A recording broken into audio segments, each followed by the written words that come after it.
पर भूमि व्यवस्था आयुक्त अनिल यादव जी, जनपद प्रशासन के और तहसील के मेरे अधिकारी साथी कर्मचारी, बार के सम्मानित सदस्य, मीडिया के उपस्थित सम्मानित सदस्य, जब अध्यक्ष राजस्व परिषद के रूप में मैंने योगदान दिया माननीय मुख्यमंत्री जी से भेंट के समय पर, सबसे पहला उनका निर्देश यही था कि जितना तकनीक के माध्यम से राजस्व परिषद की शिकायतों को दूर करने का, जितनी इसकी कार्यप्रणाली को पारदर्शी बनाने का और जितना जन सामान्य के लिए सुगम बनाने का हम काम कर सकते हैं, ये सारा काम शीघ्र से किया जाता है। और उसके बाद जितने भी उनके साथ निरंतर मीटिंग्स होती रही हैं, जितने भी हमारे उनके साथ समीक्षा बैठकें हुई हैं और जितने भी निर्देश हुए हैं, उनमें उनकी यही आकांक्षा, यही अपेक्षा, यही निर्देश हमेशा रहा है कि तकनीक के प्रयोग से बिल्कुल पूरी तरह से पारदर्शी व्यवस्था को करना है और जन सामान्य के लिए सारी सुविधाओं को सुगम बनाना है।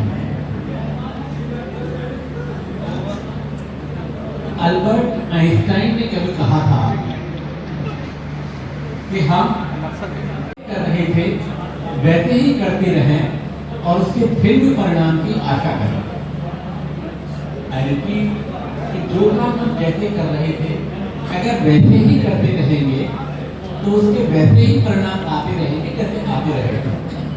अगर हमें फिर भी परिणाम चाहिए तो हमें कार्य करने के तरीकों में आमूल परिवर्तन की आवश्यकता होगी, तभी हम उसके भिन्न परिणामों की अपेक्षा में हमारा एफिशिएंटली काम करने का तरीका तो ये हो सकता है कि हम उनकी सारी समस्याओं को एफिशिएंटली निस्तारित करें, जितने भी लोग आए। तो एक विचार का मुद्दा यह है कि लोगों को आने की जरूरत क्यों पड़ रही है। अब ये रूपांतरण का हमारा मुद्दा यह है कि लोगों को आने की जरूरत क्यों पड़ रही है। हमारी व्यवस्थाएं इतनी सुदृढ़ और इतनी सुगम होनी चाहिए कि जितने भी जन सामान्य को हम सेवाएं दे रहे हैं, उनको बिना किसी त्रुटि के, बिना किसी व्यवधान के, बिना किसी गलती के सारी चीजें अपने आप आजकल तो टेक्नोलॉजी से केवल एक मोबाइल फोन के क्लिक से उपलब्ध हो सकती है। आप अमेज़न से सामान मंगाते हैं,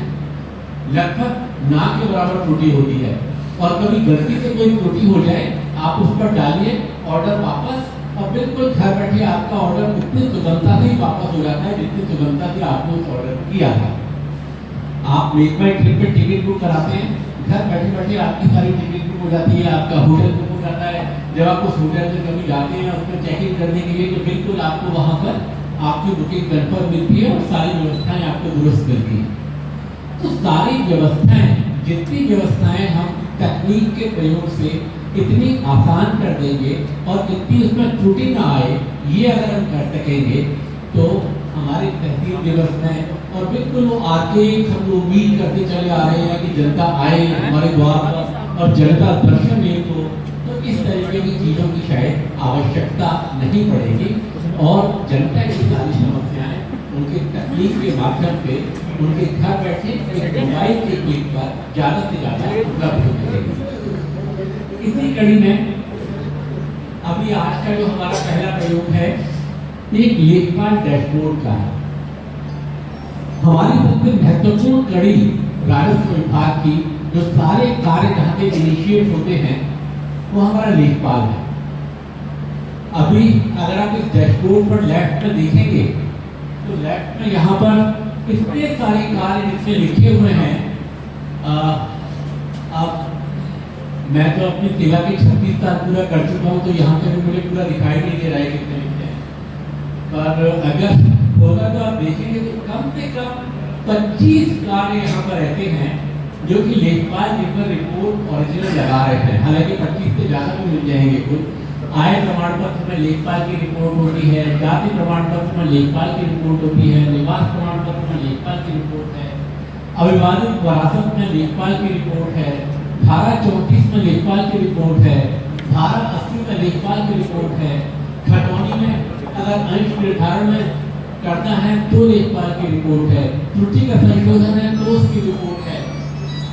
98 की परमिशन है तो लेखपाल की रिपोर्ट है। विधवा पेंशन, वृद्धावस्था पेंशन, समाज कल्याण विभाग को, महिला कल्याण विभाग को चाहिए तो लेखपाल की रिपोर्ट है। कहने का तात्पर्य ये है कि लेखपाल के पास इतने सारे कार्य हैं,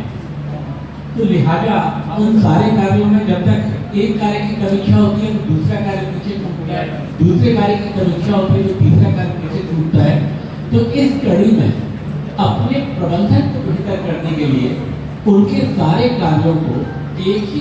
पोर्टल के माध्यम से वो खोलें और बिल्कुल इस एक पेज पर, इस डैशबोर्ड पर उनको अपने सारे कार्य यहाँ पर दिख जाएं। बिल्कुल सबसे पहले रेड पे आप देखेंगे कि जितने भी कार्य डिफॉल्ट हो गए हैं, जिस पर सबसे ज्यादा ध्यान आकर्षण अपेक्षित है, जिसे तुरंत किया जाना है, वो रेड में सबसे पहले ऊपर दिखेगा। जैसे वहां पर क्लिक करेंगे तो उन लंबित कामों को पूरे कर लेंगे। उसके बाद नीचे उनके जितने भी कार्य हैं, जितने भी आवेदन पत्र उसके पास पेंडिंग हैं, समय सीमा के अंदर और समय सीमा के बाहर, तो सारे कार्य उन्हें वहां पर दिख जाएंगे। वहीं से उसे क्लिक करके उन सारे कार्यों को वो पूरा कर सकेंगे। अभी इसमें जितनी सेवाएं हमारी ऑलरेडी जो हमारी कंप्यूटराइज पूरी हो चुकी हैं एंड टू एंड, अभी उन सेवाओं को यहाँ पर लिया गया है, जिसमें आय प्रमाण पत्र है, जाति प्रमाण पत्र है, निवास प्रमाण पत्र है, अविवादित वरासत का है, अंश खतौनी में अंश निर्धारण में त्रुटि सुधार का है। तो इस तरीके की भी कुछ सुविधाएं जो अभी पूरी तरह से एंड टू एंड कंप्यूटराइज हैं, उन सुविधाओं को भी इस डैशबोर्ड पर डाल दिया गया है। और बाकी सारी सुविधाओं को अभी हमारे एक रेगुलर की तरह से हमारे लेफ्ट में है, जिनको हमें अभी इस पर डालना है। उसमें ITRS है, उसमें राहत के कार्य हैं, राहत पे जो आता है, तो जितने भी इसमें कार्य लेखपाल के हमारे संभावित हैं, उन सारे प्रोसेसेस को एंड टू एंड कंप्यूटराइज करके हमें यहाँ पर डालना है। तो इस कड़ी में लेखपालों के कार्य को सुगम करने के लिए अल्टीमेट हमारा ऑब्जेक्टिव है कि हमारे जो स्टेक होल्डर्स हैं, हमारे नागरिक हैं, हमारा जन सामान्य है, उसके पास उसका कार्य बिल्कुल निर्धारित समय सीमा में पहुंचे, पारदर्शी तरीके से पहुंचे, बिना किसी त्रुटि के पहुंचे। और इसके लिए हमारे प्रबंधन प्रणाली में हमारे लेखपाल के लिए कार्य करने का काम सुगम हो सके और बिल्कुल एक डैशबोर्ड खोले, यहाँ से अपने सारे कार्य निपटाए और उसके बाद वो भी आश्वस्त हो सके कि उसके सारे कार्य पूरे हो चुके हैं। ये हमारा एक लेखपाल डैशबोर्ड का है। और जितनी हमारी स्कीम्स हैं, इन सबको हम शीघ्र से शीघ्र पूरी तरह से एंड टू एंड कंप्यूटराइज करने के लिए करता हूँ। इस आज के प्रयोग के लिए और इस पहल के लिए मैं बधाई देता हूँ इस प्रोजेक्ट के हमारी प्रोजेक्ट लीडर प्रियंका ने अभी हाल में ही यहाँ पर ज्वाइन किया राजस्व परिषद में। तो हमने इनको एक विशेष कोशिश अब हमारी ये रही कि हमारे जो अपने अधिकारी हैं, जो फील्ड का काम कर रहे हैं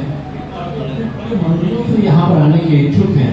तो इन सबको हमने राजस्व परिषद में आमंत्रित किया। तो उसी कड़ी में हमारे पास प्रियंका, सुप्रिया, अनुराग,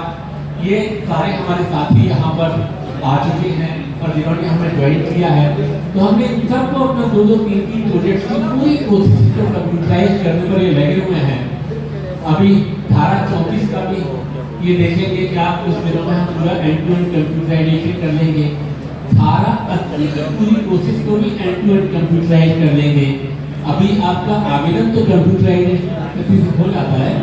तो उसके बाद में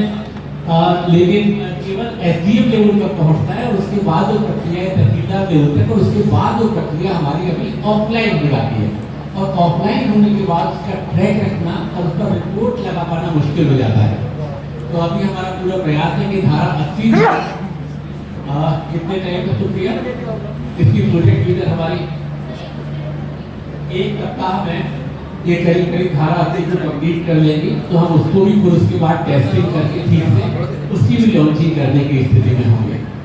और जहाँ तक कंटेंट का विषय है, ये प्रोजेक्ट जो इस काम को करने वाली हमारी तकनीकी टीम है, हमारे SIO अशेष अग्रवाल जी और हमारे सीनियर टेक्निकल डायरेक्टर जो राजस्व परिषद की टीम है राजेश केंद्र जी, उनके नेतृत्व में पूरी टीम, हमारे रोहित, रितेश, अभिषेक और इनके नेतृत्व में जितने बच्चे जितने इस पर काम कर रहे हैं पूरे मनोयोग से, पूरे दिन रात इस पर काम करके इन सारी सेवाओं को पूरी तरह से कंप्यूटराइज करने के लिए, सारी सेवाओं को त्रुटि रहित रूप से जनता तक पहुंचाने के लिए, समयबद्ध रूप से जनता तक पहुंचाने के लिए पूरी तरह से तत्पर है। चाहे वो 34 का काम हो या फिर अभी पैमाइश को भी हम टेकअप करने वाले हैं। हालांकि पैमाइश का काम और नक्शे नहीं करने का काम हमारा थोड़ा सा बड़ा काम है, लेकिन फिर भी हम उस पर भी पूरी तरह से लगे हुए हैं और हमारा पूरा प्रयास है कि हम माननीय मुख्यमंत्री जी की अपेक्षा के अनुरूप इन सारी सेवाओं का एंड टू एंड कंप्यूटराइज करते हुए और इतनी सेवाएं इस स्तर तक की पब्लिक के पास पहुंचा सकें कि आपको तहसील दिवस में आने की आवश्यकता ना हो। जब मैं ये कह रहा हूँ तो उसके साथ ही बड़े विनम्रता के साथ मैं ये भी कहना चाहता हूँ कि हमारे बार के सदस्यों की आवश्यकता भी कम से कम हो जाए इन सारी प्रोसेस के लिए, ये भी हमारा प्रयास है। यदि हम राजस्व विभाग की एक पूरे उसको देखें, एक विजनिंग को देखें, तो विजनिंग में हमारी पहला विजन में आता है कि हमारी खतौनी पूरी तरह से ठीक हो जाए, 100% हमारी खतौनी ठीक हो जाए, नंबर 1। नंबर 2, हमारा जो अभिलेख है नक्शे हमारे पूरे ठीक हो जाए। जब मैं कहता हूँ कि नक्शे हमारे पूरे ठीक हो जाएं, तो इसका अर्थ है कि नक्शे हमारे बिल्कुल जिस तरीके से हमारी ग्राउंड पर स्थिति है उसके अनुरूप हो जाए, और दूसरे वो बिल्कुल जैसा हमारा आरओआर यानी खतौनी है उसके हिसाब से हो जाए। तो हमारा खतौनी, नक्शे और हमारा मौके की स्थिति, ये तीनों बिल्कुल एक रूप हो जाए, ये हमारा नक्शे दुरुस्त करने का कार्यक्रम है। तीसरा हमारा महत्वपूर्ण कार्यक्रम है कि जब भी इनमें परिवर्तन होता है, जैसे म्यूटेशन होता है, यहाँ पर सारे के सारे हमारे विषय के विशेषज्ञ हैं, करीब करीब तहसील के हमारे अधिकारी कर्मचारी हमारे साथ हैं, बार के सदस्य हैं, तो सभी इस विषय में मुझसे ज़्यादा ही जानते हैं। तो बिल्कुल बिना इस बात की परवाह किए कि मैं अपनी बात पूरी पहुँचा पा रहा हूँ या नहीं पहुँचा पा रहा हूँ, मैं पूरी तरह से तकनीकी रूप से यहाँ पर सारी बातें आपके समक्ष प्रस्तुत कर रहा हूँ। तो अब म्यूटेशन में जब भी हुआ तो बिल्कुल सुगम तरीके से हो जाए, यथासंभव ऑटोमेटिक तरीके से हो जाए। अगर 34 में अगर आप बैनामा कराने जा रहे हैं तो बैनामा कराते हुए आप वहीं से गाटे से खतौनी के साथ ही उसको खोलें और इंटीग्रेट कर दें। केवाईसी आपका वहीं पर हो जाए, तो इस तरीके की शिकायतें कि किसी दूसरे आदमी ने खड़े होकर के बैनामा करा दिया, ये समाप्त हो जाए। अगर वहाँ पर बैंक का लोन है तो बिल्कुल तुरंत पहले आ जाए कि आप इसका बैनामा तब तक नहीं करा सकते जब तक कि बैंक का लोन है, और पहले बैंक का लोन पे कर रहे हैं। या बैंकों के साथ अभी हमारा ये भी प्रयास चल रहा है कि यदि एक एनओसी ऐसी चीज हो जाए कि खरीदने और बेचने वाले का एक लेने हो जाए और बैंकों से एक एनओसी हो जाए कि यदि क्रेता उसका लेने को तैयार है और बैंकों से एनओसी आ जाती है, उसके बाद ही कोई बैनामा हो सके, तो हमारी जितने तरीके की समस्याएं उसके बाद की म्यूटेशन की है वो हमारी सारी समाप्त हो जाए। म्यूटेशन के साथ ही फिर उसका नक्शे पर भी बिल्कुल उसी तरीके से राहती हो जाए और नक्शे पर भी उसका दर्ज हो जाए। चौथी हमारी कोशिश में जो आता है कि हमारे जब हम ये तीनों काम कर लेंगे तो हमारे वादों की संख्या कम हो जाए। तो हमारे पास वादों की संख्या इतनी कम हो जाए कि जिन प्रोसेस में वादों की जरूरत नहीं है वहाँ बात नहीं होना चाहिए। ये तहसील में मैं अपने आपसे दोनों से आग्रह करूँगा कि आप जरा देख लें कि जैसे हमारी 98 की परमिशन है, 89 की परमिशन है, जहाँ पर भी केवल एक पार्टी इन्वॉल्व है, वहाँ पर ये आपके न्यायालय का विषय नहीं है, यहाँ पर ये एडमिनिस्ट्रेटिव विषय है। और इन प्रोसेस को एडमिनिस्ट्रेटिव प्रोसेस की तरीके से हैंडल करके आपको इसे डील करना है। तो न्यायालय में होने के बाद कई बार न चाहते हुए भी वो भी उसी डेट की प्रक्रिया में फंस जाता है और उसमें